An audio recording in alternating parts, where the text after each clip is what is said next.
he doesn't see money in the same way that most people see money. So the way he sees money is actually as if it were like codes in the matrix, and he just needs to like go back and like fix a code whenever he like doesn't have enough money or has lost money and needs to get money fast. He goes back into the program and basically reprograms it. I'm a psychic medium, and this is my series where I read people who are on the public eye. Today I'm going to read Elon Musk. So, my approach with him is going to be a bit different than my other readings. I'm actually very curious about his belief systems around having a lot of money, because something I've noticed in a lot of my clients and the collective in general is how a lot of people perceive having a lot of money like a negative thing. Like the phrases like money is the root of all evil, etc. And I also feel that people who are able to generate and sustain this amount of money have certain belief systems that allow them to have that much money. Because if you've seen, like, for example, like people who win the lottery, they they run through their money like really fast, and it's usually because they don't have the belief systems they need in order to keep the money. Like there's stuff in their subconscious that just makes the money just like leave their hands basically. So that's what I want to focus on, and just like anything else that comes up. So wait, I actually want to put another image.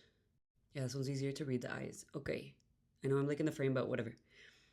So what's interesting about reading people with autism and neurodivergencies in general, but like autism specifically, when I read them, there's a lot of like static energy that comes in through the eyes.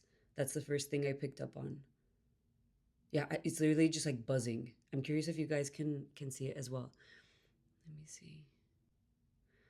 So something I'm getting is yeah, that people with autism just see the reality completely different than even like other neurodivergencies and neurotypical people.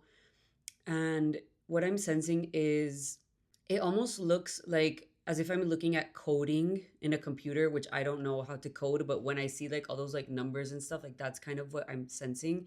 So the way he sees reality is in a very, yeah, as if his mind were like a computer. It's different from how I see the world, and from other people that I've read, I don't see this form of seeing life. It's literally as if everything is going through a very specific analysis. Like the way he perceives life goes through this like filter of analysis that other people don't have.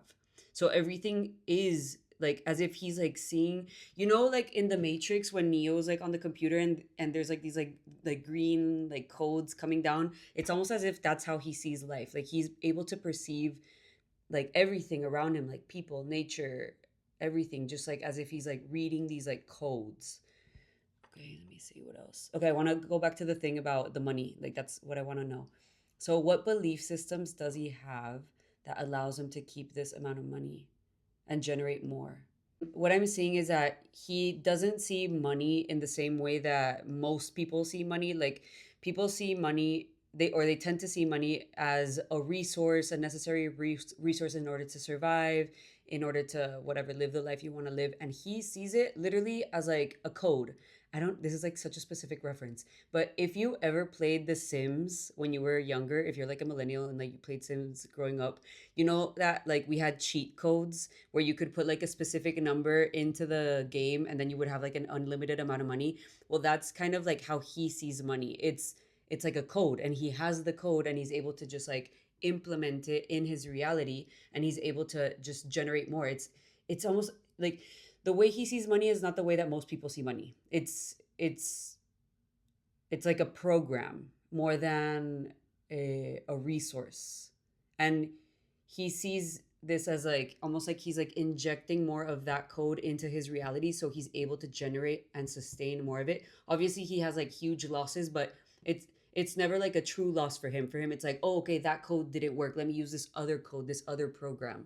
Okay, that's like for like in what one way, but I'm curious about how he keeps the money, because that's also like a huge thing. How is he able to keep this amount of money? He has no fixed point of views around money. Okay, what does that mean?